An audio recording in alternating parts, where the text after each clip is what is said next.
नमस्कार all of you. आप जो है रसायन विज्ञान कक्षा 12 का पढ़ रहे हैं एनसीईआरटी। इसमें आपको बिलियन चैप्टर जो है समाप्त हो चुका है, थियरी और न्यूमेरिकल भी आपको बताए जा रहे हैं अभ्यास के। इसमें 8 क्वेश्चन नंबर 8 तक का क्वेश्चन जो है कंप्लीट हो चुका है। आज जो है क्वेश्चन नंबर 9 से आपको बताया जाएगा। ठीक है, तो शुरुआत करते हैं क्वेश्चन नंबर 9। क्वेश्चन नंबर 9 आप ध्यान दें। एक पेयजल का नमूना क्लोरोफार्म से कैंसरजन्य समझे जाने की सीमा तक बहुत अधिक संदूषित है। तो आप देख रहे हैं कि यह पेयजल है जिसमें क्लोरोफार्म मिला हुआ है और कैंसरजन्य मतलब क्लोरोफार्म इतना है उसमें कि कैंसर पैदा करे, वहाँ तक यह पहुँच चुका है, उस सीमा तक पहुँच चुका है। ठीक है, इसमें संदूषण की सीमा 15 ppm है। जो संदूषण की सीमा है इसमें वो कितना है? 15 ppm है। इसे द्रव्यमान प्रतिशत में व्यक्त कीजिए। ठीक है, दूसरा इसमें जल के नमूने में क्लोरोफार्म की मोललता ज्ञात कीजिए। ठीक है, तो आप देख रहे हैं कि जो क्लोरोफार्म का संदूषण है उसकी सीमा कितनी है? 15 ppm है। ठीक है, 15 ppm है। ठीक है, अर्थात 10 पे 6 में कितना है? 15 है। 10 लाख में कितना है? 15 है। इसको आपको 15 ppm को किस में चेंज करना है? प्रतिशत में व्यक्त करना है, द्रव्यमान प्रतिशत में चेंज करना है और फिर इसकी आपको क्या निकालना है? मोललता निकालना है। ठीक है, तो द्रव्यमान प्रतिशत का सूत्र आपको बताया गया है। अब ध्यान दीजिए, क्लोरोफार्म का द्रव्यमान प्रतिशत सांद्रण। ठीक है, क्लोरोफार्म का द्रव्यमान बटे बिलियन का द्रव्यमान गुणे 100। यह सूत्र हो गया आपका। क्लोरोफार्म का द्रव्यमान परसेंट में सांद्रण क्या हो गया? क्लोरोफार्म का द्रव्यमान बटे बिलियन का द्रव्यमान गुणे 100। क्लोरोफार्म का द्रव्यमान दिया है 15 ppm। ठीक है, तो हो गया आपका क्लोरोफार्म का द्रव्यमान 15 और बिलियन का द्रव्यमान कितने में है? ठीक है, ppm में है, मतलब 10 पे 6 में है। ठीक है, 10 लाख में है, 10 पे 6 और गुणे 100।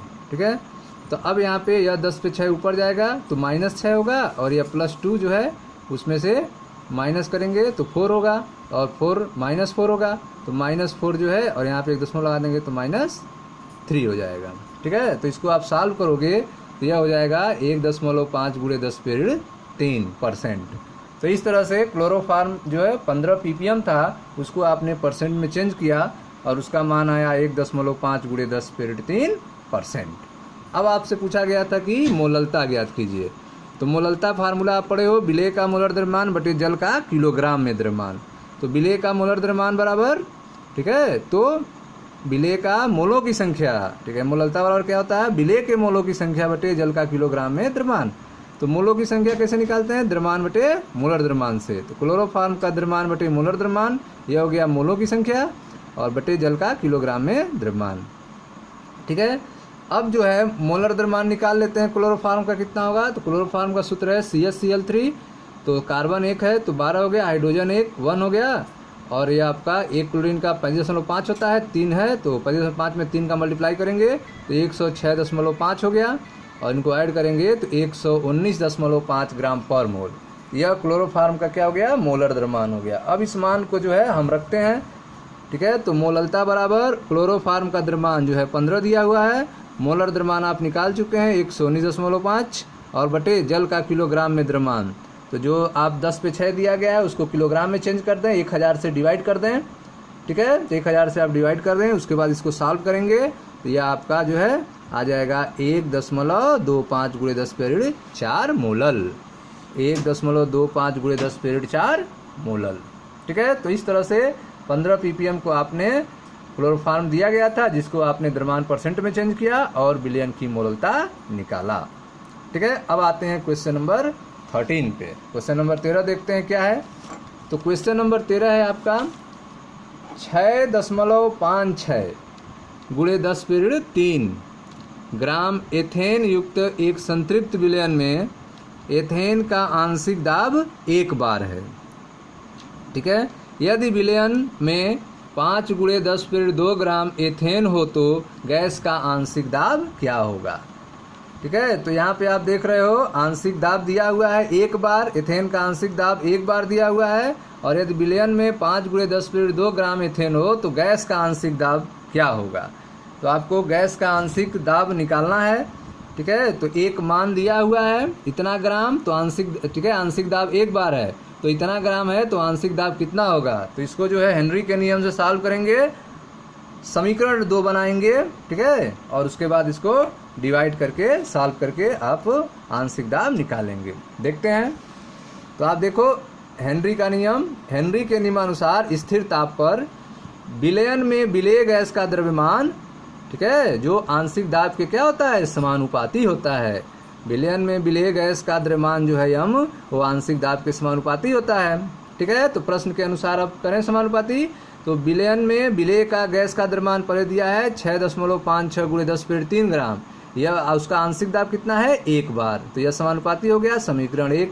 अब दूसरे बार जो दिया गया है तो वह दिया है आपका द्रव्यमान दिया है 5 × 10⁻² ग्राम, वह भी समानुपाती होगा गैस के आंशिक दाब के। तो यह आंशिक दाब आपको निकालना था, ठीक है। तो अब समीकरण 1 को समीकरण 2 से भाग देने पर, समीकरण 1 को समीकरण 2 से भाग देने पर, तो आप भाग देते हैं तो यह हो गया 6.56 × 10⁻³ बटा 5 × 10⁻², ठीक है, बराबर 1 बार बटे P, ठीक है। अब P बराबर क्या होगा, तो P बराबर क्रॉस मल्टीप्लाई कर दिए, इसमें 1 का हो गया और यह नीचे आ गया, ठीक है। फिर इसको आप डिवाइड कर देंगे तो यह आ गया आपका आंशिक दाब P का मान 7.62 बार, 7.62 बार, ठीक है। तो इस तरह से 2 समीकरण बना के फिर उनको आपस में डिवाइड करके हम आंशिक दाब निकालते हैं, ठीक है।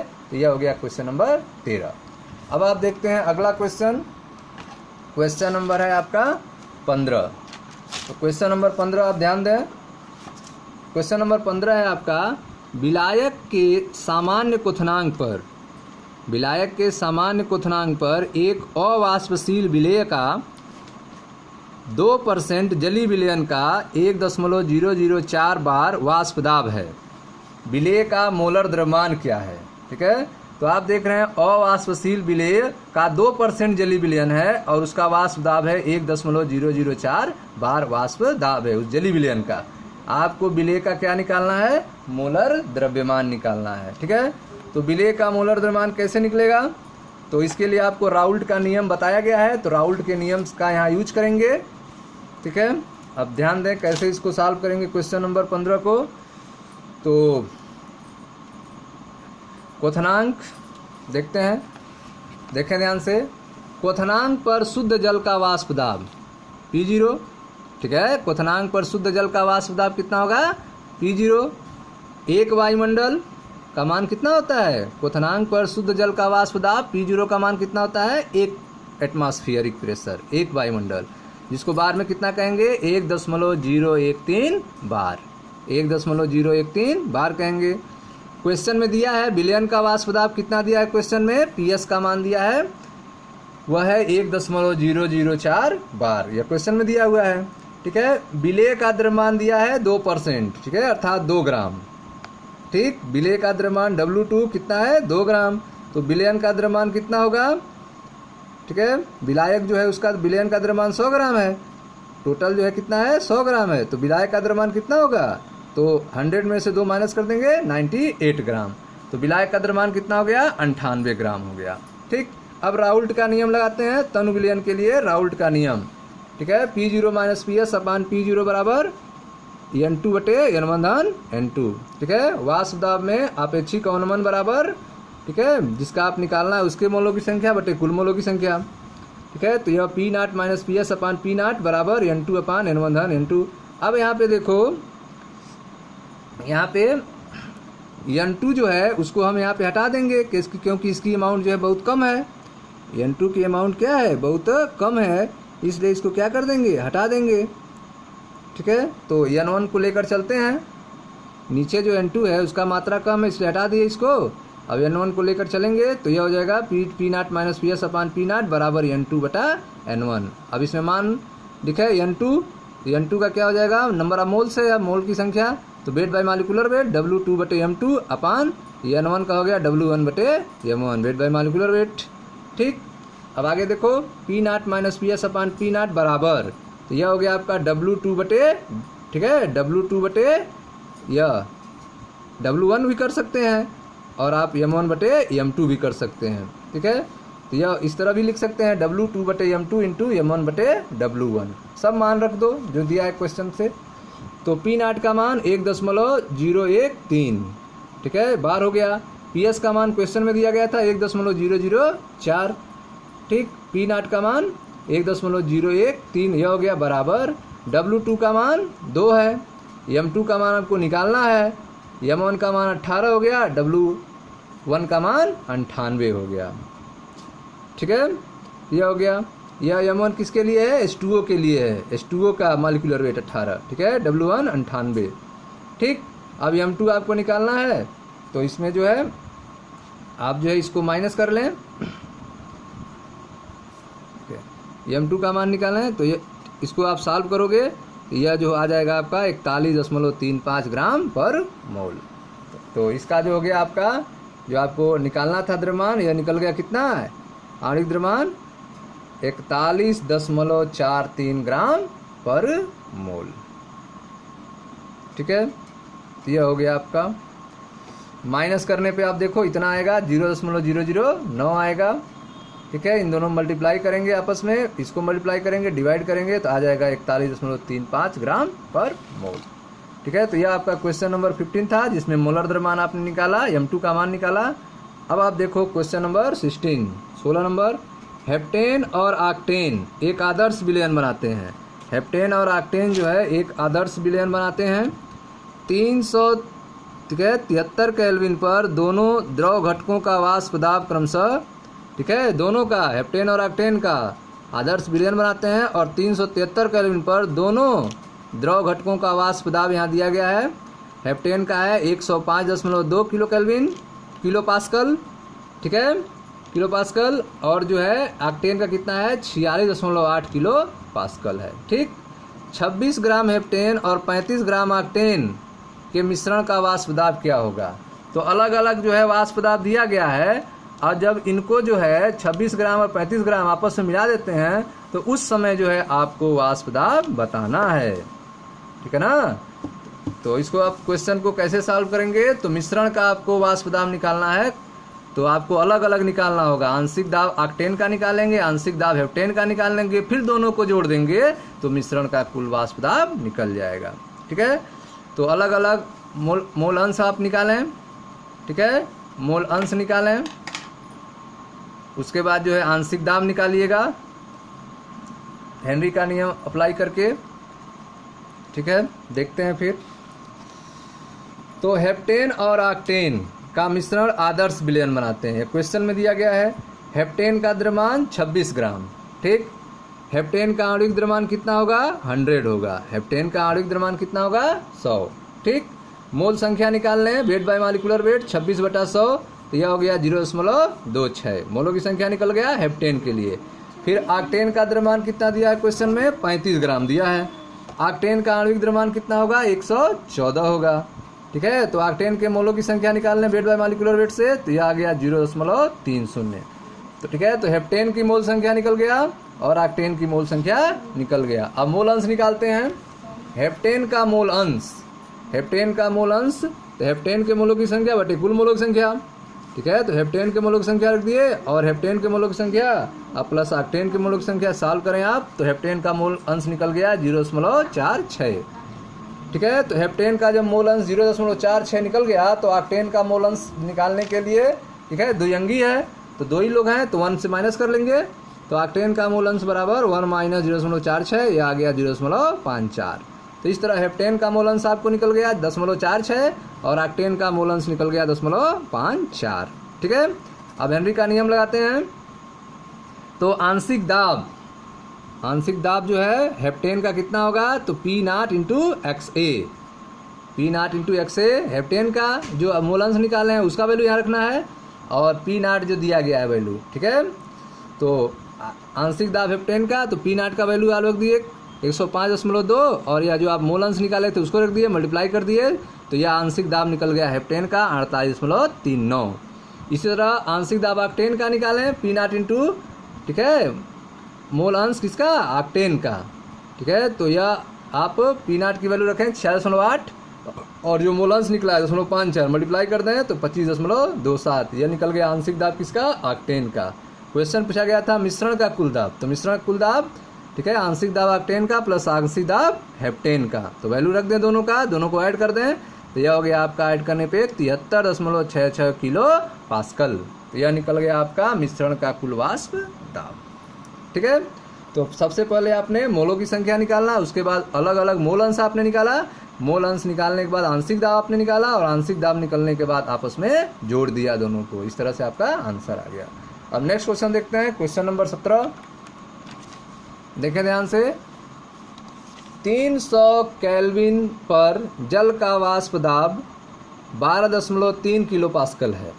300 केल्विन पर जल का वाष्प दाब 12.3 किलो पास्कल है। इसमें बने अवाष्पशील विलेय के 1 मोलल विलयन का वाष्प दाब ज्ञात कीजिए। तो आप देख रहे हैं, इससे जो अवाष्पशील विलेय बनेगा तो उसके 1 मोलल विलयन का आपको क्या निकालना है, वाष्प दाब निकालना है। ठीक है, तो कैसे इसको साफ करेंगे, तो विलेय का मोल अंश जो है 1 मोलल है, अर्थात 1 दिया गया है। विलेय का मोलों की संख्या 1, ठीक है, मोललता दिया गया है। ठीक है, क्वेश्चन में आप देख रहे हैं मोललता दिया गया है 1 मोलल, तो मोलों की संख्या क्या हो जाएगी, 1 हो जाएगा। ठीक है, तो इसको कैसे सॉल्व करेंगे, देखें ध्यान से, विलेय की मोल संख्या बराबर 1 हो गया। ठीक है, यह क्वेश्चन में दिया गया था। 1 लीटर जल में मोल संख्या, 1 लीटर जल में मोल संख्या, weight by molecular weight, weight कितना है 1 लीटर मतलब 1000 ml। ठीक है, मॉलिक्यूलर वेट जो है आप रख दो जल का, कितना हो गया 18। ठीक है, तो वेट बाय मॉलिक्यूलर वेट, तो इस तरह से 1 लीटर में मोल की संख्या निकल जाएगी 55.5 मोल। यह 55.5 मोल निकल गया 1 लीटर में मोलों की संख्या जल में। जल का मोल अंश निकाल लें, जल का मोल अंश बराबर जल के मोलों की संख्या बटे कुल मोलों की संख्या, तो जल के मोलों की संख्या प्लस कुल मोलों की संख्या। ठीक है, तो विलेय के मोल संख्या दिया 1 और जल के मोलों की संख्या, इसको आपने सॉल्व किया, 2 अंक पे दशमलव इसमें भी आ जाएगा, तो इसको हटा देंगे। ठीक है, फिर इसको डिवाइड करेंगे तो जल का वाष्प दाब निकल जाएगा आपका। ठीक है, क्वेश्चन में दिया है जल का वाष्प दाब 123 किलो पास्कल, और जल का मोल अंश आप निकाल चुके हैं। ठीक है, और वाष्प दाब निकल चुका है, हेनरी का नियम लगा दें। अतः विलयन का वाष्प दाब PS बराबर, विलयन का वाष्प दाब PS बराबर P नॉट इंटू X। तो P नॉट का मान, ठीक है, यह जो दिया गया है आपका, यह रख दें 12.3, 12.3 यह हो गया, और X का मान, मोल अंश का मान 555.565 मल्टीप्लाई करके डिवाइड करें, तो इस तरह से आपको आ जाएगा 12.08 किलो पास्कल, 12.08 किलो पास्कल हो जाएगा।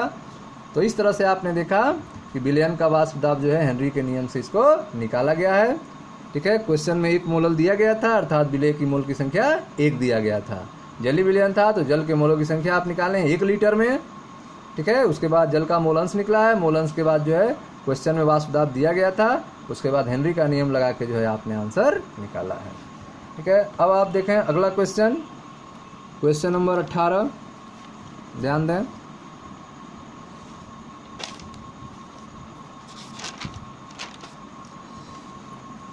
एक 114 ग्राम ऑक्टेन में 114 ग्राम ऑक्टेन में किसी अवाष्पशील विलेय, मोलर द्रव्यमान है उसका 40 ग्राम पर मोल, की कितनी मात्रा घोली जाए कि ऑक्टेन का वाष्प दाब घटकर मूल का 80% रह जाए। तो आप देख रहे हैं कि ऑक्टेन का वाष्प दाब क्या हो जाए, घट जाए, और मूल का कितना हो जाए 80% हो जाए। ठीक है, तो अब इसको, इस सवाल को कैसे आप सॉल्व करोगे।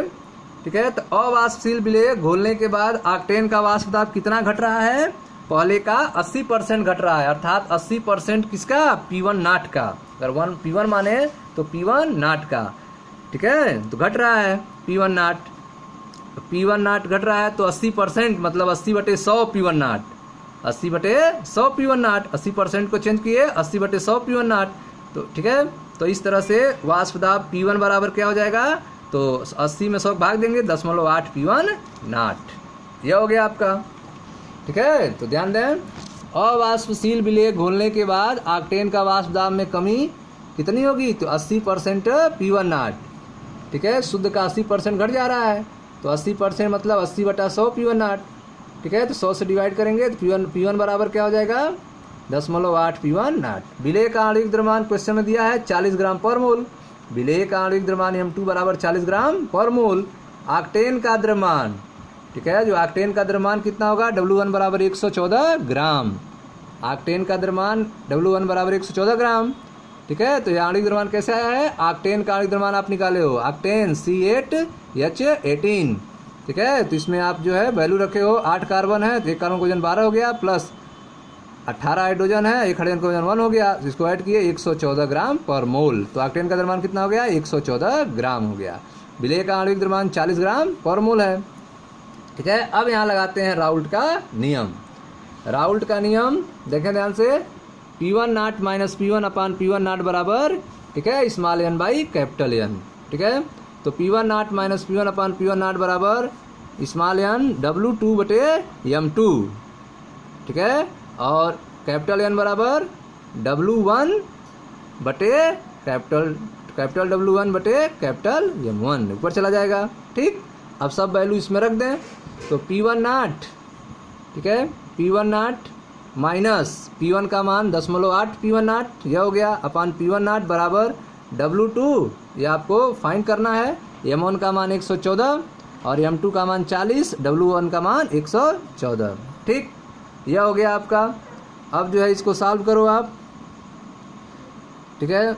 तो इसमें जो है आप सॉल्व करोगे, तो यह सॉल्व करने के बाद आप देख रहे हैं कि इसमें पे P1 नॉट कॉमन हो जाएगा, तो यह हो जाएगा 0.2 P1 नॉट, ठीक है, अपान P1 नॉट, तो यह हो गया आपका। इसमें जो है 114 से 114 कैंसिल हो जाएगा, W2 बटे 40 हो जाएगा, ठीक।